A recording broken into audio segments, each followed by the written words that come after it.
I'm taking your wife." With a smirk, a mafia man pulled my wife, Jenny, close to him. She looked at him happily. Is this what it feels like to have the person you love taken away right in front of you? My heart ached. But I forced a smile and retorted, "Be my guest." My nonchalant response seemed to surprise him. "What are you laughing at? Are you messing with me?" "No, I'm not messing around. Just one thing. I'd like to ask you a favor. Could you connect me to your boss on the phone? I'd like to say hello to Tony." And so, my hidden past was about to be revealed. My name is John. I'm a senior executive at a major company, and at 58, I'm getting ready to retire. 3 years ago, I married Jenny, in my second marriage. She's 33, a whole 25 years younger than me. We met at our regular bar, and she was the one who proposed. I hesitated at the time. It was flattering to be chosen by a young and beautiful woman like her. But I had lost my wife, Linda, in my previous marriage and had decided never to marry again after that sorrow.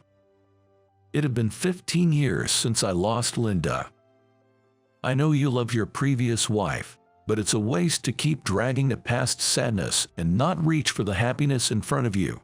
She would have wanted you to be happy too. Jenny said that to me. Strangely enough, that night, Linda appeared in my dreams. She seemed to be saying something, but I couldn't hear her voice. I woke up with a start, and though it was just a dream, seeing her face after so long filled me with nostalgia. The TV was still on, showing a late-night variety show, and I spent some time lost in thought. The next day, when I told Jenny about it, she smiled and said, "Actually, I had a dream about an unknown woman last night too. She was telling me to take good care of you. I immediately knew it was your previous wife. That means we're meant to be married." So that's how it was. She appeared in your dream too. All right, let's get married. I may just be a boring guy who's an executive at a major company, but I'll do my best to make you happy. What are you talking about? Being an executive at a major company is more than enough. Make me even happier. And so, we happily got married. My son and his wife even came from far away to attend the wedding. I'm happy you've decided to get married, Dad. I've always been worried about you. Now, Mom can rest in peace too. It seems I had even been a concern to my adopted son, Leo. Indeed, marrying Jenny was the right choice. From now on, I'll walk this second chapter of life with her. I swore this in my heart. Just having someone welcome you home can make a person feel happy. For a washed-up old guy like me, having a young woman greet me makes life worth living. Welcome home, John. Right on time. Dinner's ready. Would you like to take a shower first, or do you need me first? I hugged her shoulder as she greeted me so sweetly. Thanks as always, Jenny. I'll change and then have dinner. She replied with an okay, and went back to the kitchen. When I went to the dining room after changing, the table was filled with a variety of dishes. She always prepares homemade meals like this, but for an older guy like me, it's too much food. It's lavish as always, but I can't eat this much. You don't have to go to all this trouble, you know. As I said this, her face clouded over like a gloomy sky. Don't you like my cooking? I worked so hard on it. Wah. And then she started crying like a downpour. Regretting my words, I rushed over to her in a panic. That's not it at all. Everything you make is delicious. It's just me, not as young as you, Eileen, so please don't cry, okay? Hearing my words, she immediately stopped crying.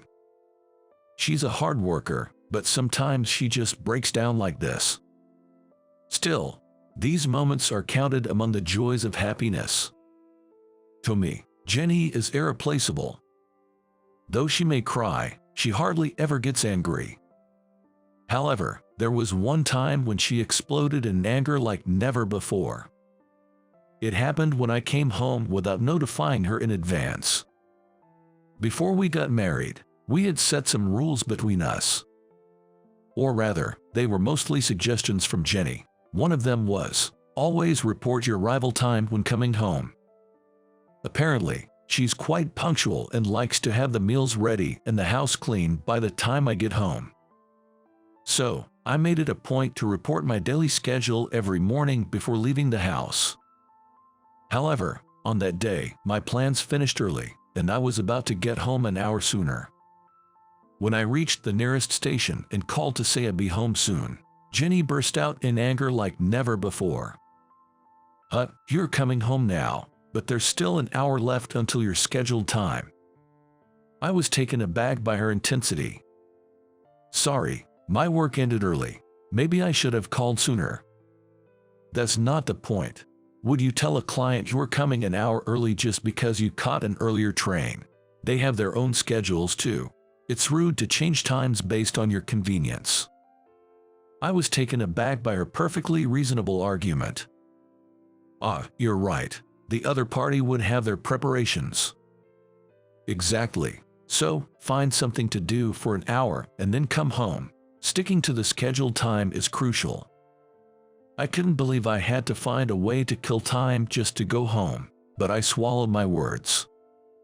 Well, if you think about, for a housewife like her home is her workplace.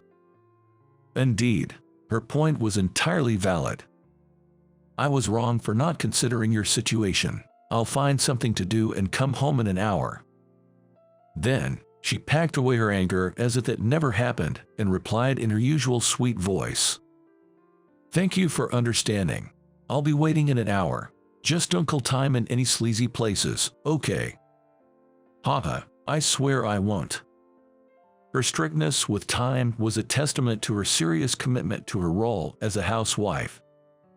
I never doubted that. In fact, I wondered how many wives would go to such lengths for their husbands.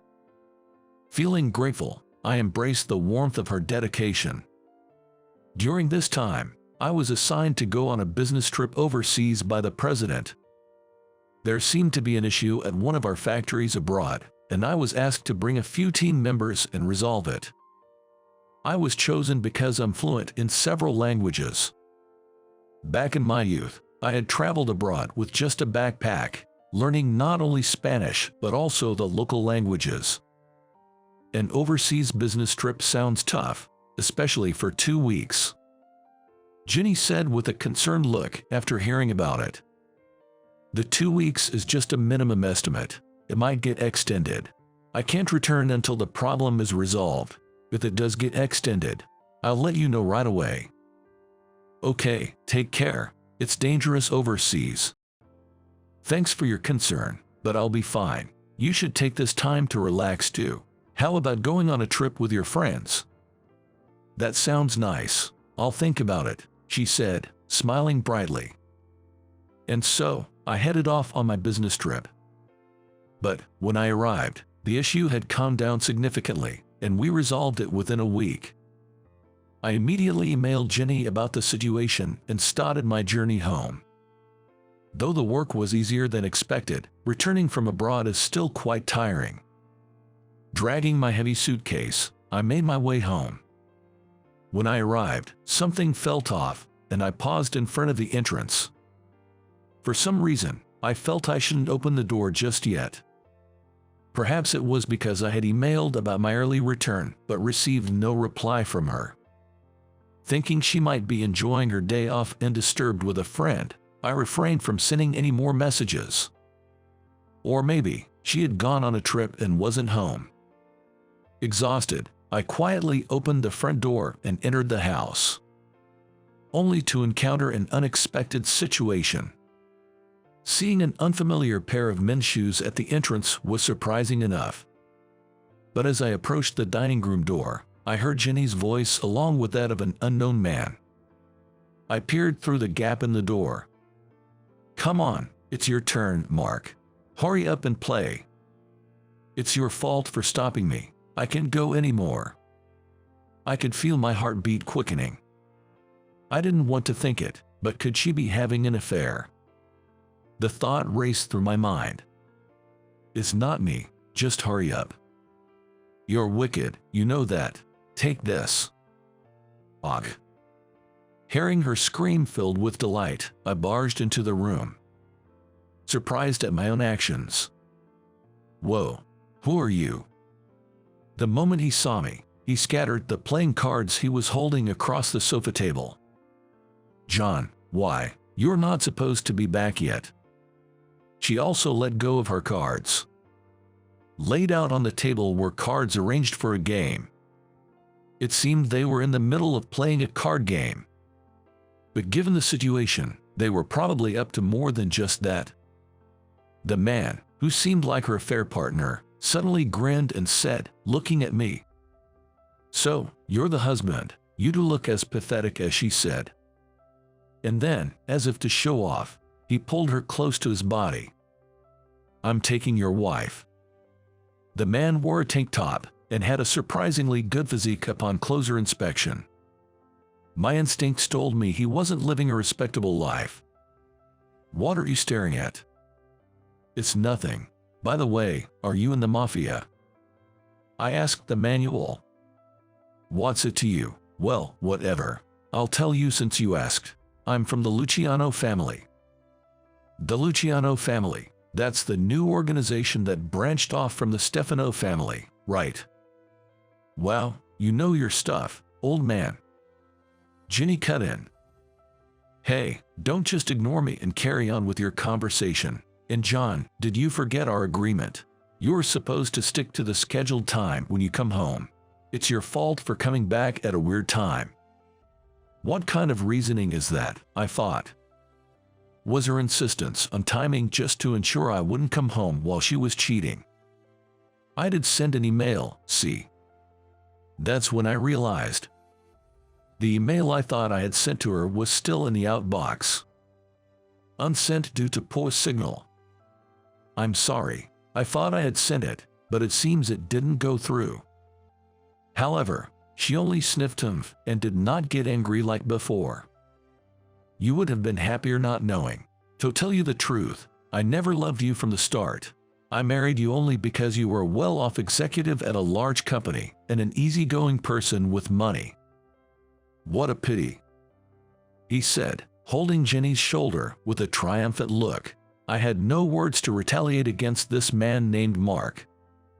After all, it was clear that a beauty like her wouldn't stick with an old guy like me for anything but money.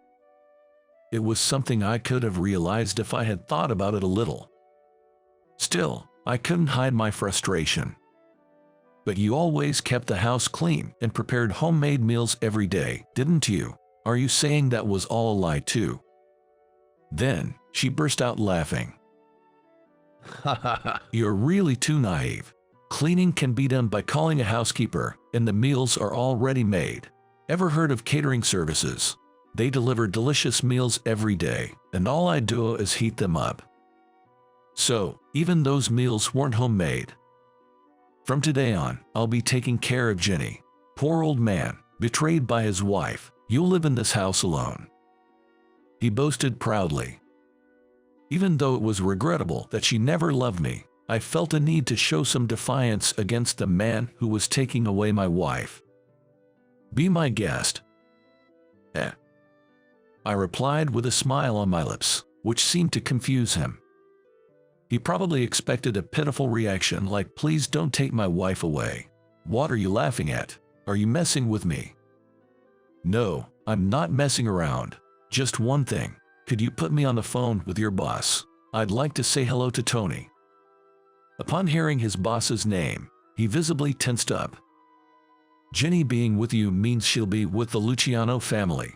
I thought it best to apologize in advance for any trouble. So, please, make a video call so I can see his face too. You know the boss. Tony and I go back a long way." While saying this, memories of the past came flooding back, though they weren't pleasant ones.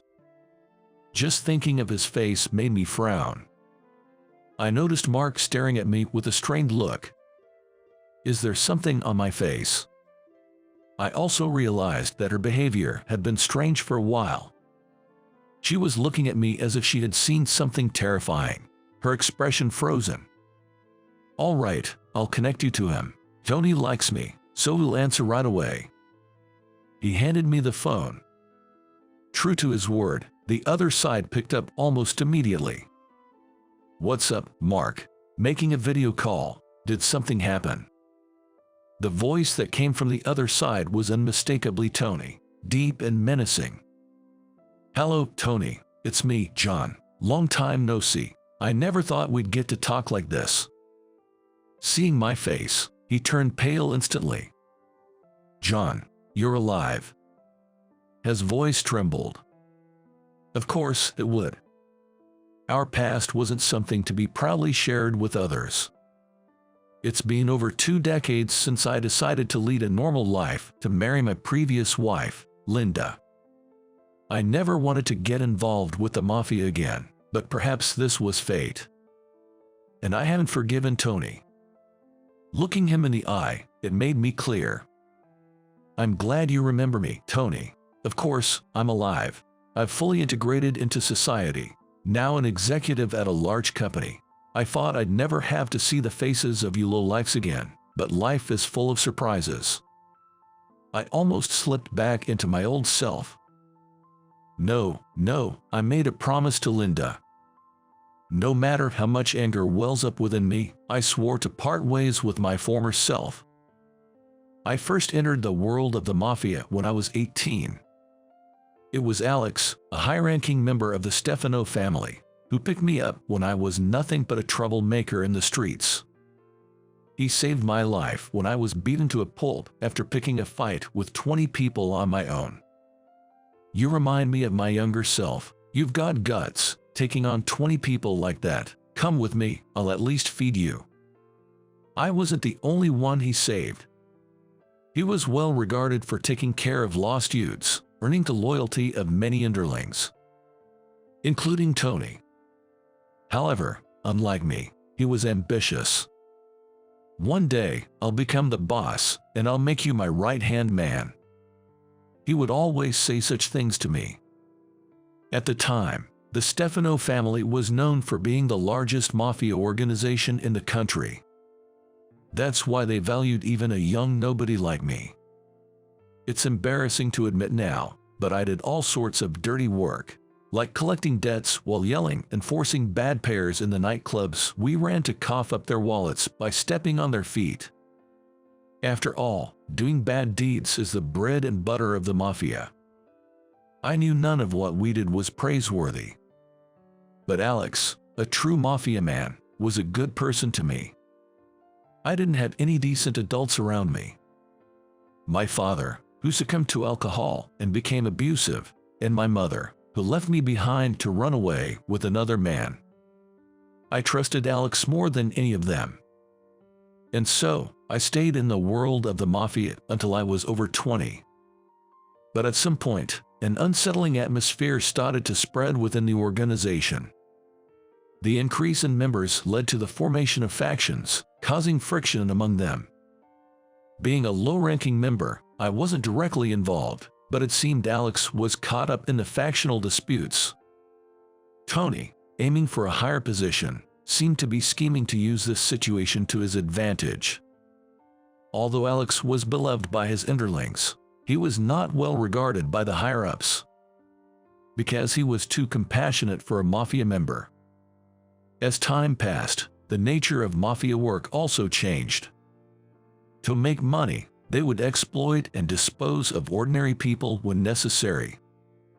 Alex opposed such methods, appealing to the boss for the mafia's pride, but, "Alex, I've heard you've been getting a lot of flack from the top. You're always going against the organization's wishes.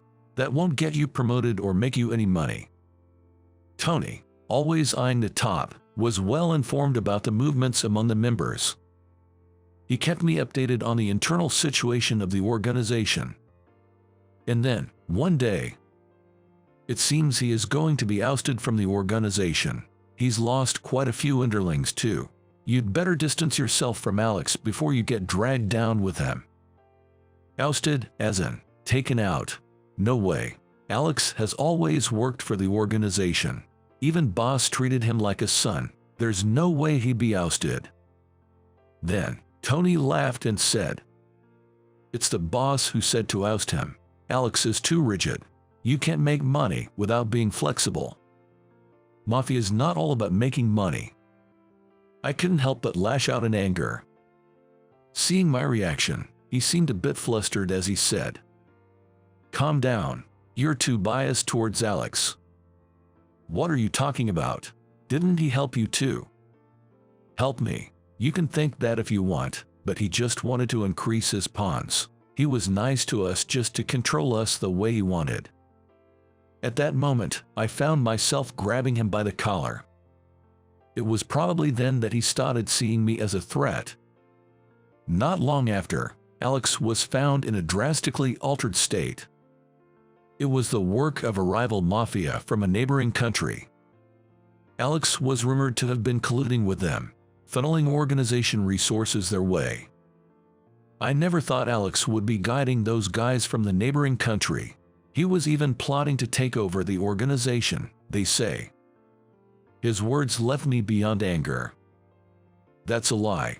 He told me some of the higher-ups were connected to the neighboring country. They were the ones planning to take over. Alex was actually trying to stop them.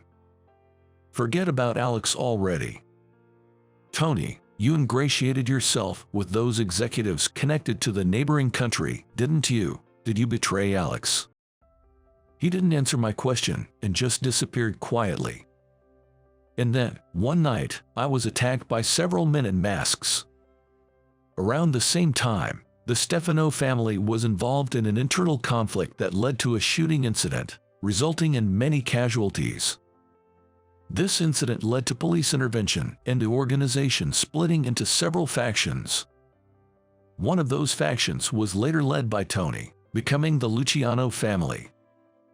As for me, attacked by those men, I fought back fiercely, like a demon, managing to defeat them and even extracted Tony's name from one of them. It was shortly after this incident that I set off on my backpacking journey. I intended to stay abroad for a while, letting the heat of the conflicts cool down, but I ended up enjoying the travel far more than I expected. Looking back, I realize I had always lived in a confined world. Experiencing entirely different languages and cultures, I felt like I washed away the grime from my mafia days. During my travels, I met Linda. She was the daughter of a corporate president, a person from a world entirely different from mine. Yet, knowing my past, she treated me just like anyone else without changing her demeanor. It was the most moved I had been since meeting Alex. Eventually, we fell in love. Thanks to her, I managed to find work at a large corporation after returning home and had a happy marriage, all thanks to her. But there was one price that God demanded. I actually have an incurable disease. It's something that can't be fixed with modern medicine, and I won't live long. I can't have children either. Would you still marry me? When she told me this, I was stunned. Not because it was unfortunate. Despite facing such a cruel fate, she chose to live earnestly, looking forward, while I, abandoned by my parents, had sulked and caused trouble. I was shocked by my own pettiness. After that, I laughed for her, cried for her. The time we lived together was filled with joy, making the loss of Linda unbearably painful. I thought I would never marry again. But thanks to a dream about Linda, I was able to marry Jenny. Even though things turned out this way, it was due to my own immaturity. Tony, I'll let go of the past. Holding a grudge for what happened in the mafia world is pointless. Jenny will be in the care of your subordinate. Mark, please take care of her. I pleaded with Tony. Well, if that's what you want, I'll follow through, yeah. Thank you, Tony. Saying this, I handed the phone back to Mark.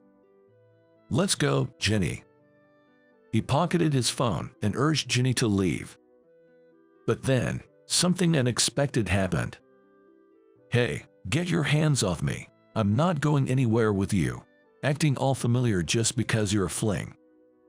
She pulled away from Mark and came towards me. Coming back a week early. You must really love me. Wait while I make us something to eat. Or do you want to take a bath together after so long? Mark was more surprised by her words than I was. What are you talking about? You've been trash-talking this old man up until now, saying he's boring and has no charm other than his money. What era are you living in? Don't you get it? The timeline has changed. Just go home and don't ever come back. Being associated with the mafia is nothing but a negative in this day and age. He was furious. What did you say, you damn woman? Without this old man, you couldn't even survive, and you have the nerve to talk back. As he raised his voice and advanced on Jenny, I instinctively grabbed his arm. Stop it. Don't be cruel to her. What are you saying, man? Are you insane? She's the one who treated you the worst. Don't you have any pride? Without hesitation, I twisted his arm. Ouch, stop it. Let go. He seemed to be in good shape, but he wasn't as strong as he looked. He might even be weaker than the guys I fought in my youth. If someone like him is making a big deal in the mafia, then the Luciano family can't be much. I released Mark as he demanded. What's wrong with you? You're crazy. Don't you ever show your face in front of me again. I wanted to say the same to him. Then, he ran out of the house as if fleeing. Hey, you forgot your playing cards. I quickly gathered the cards and tried to follow him, but he was already out of sight. I thought his speed in fleeing might be the fastest I've ever seen. After that, my married life with Jenny resumed. Perhaps because my past was exposed, she started to manage the household even more perfectly than before. John, I tried making meatloaf today, and no, it's not from catering. Seeing her trying so much for my sake made me feel a bit guilty. Jenny, you don't have to try so hard. Besides, I think you should be with someone you truly love. Are you still worried about Mark? I don't care about him anymore. Didn't you know? He got arrested by the police recently. Haven't you seen the news? Is that so? I hurriedly searched the internet. Indeed, there was an article about the Luciano family being under police investigation, and many of its executives were arrested.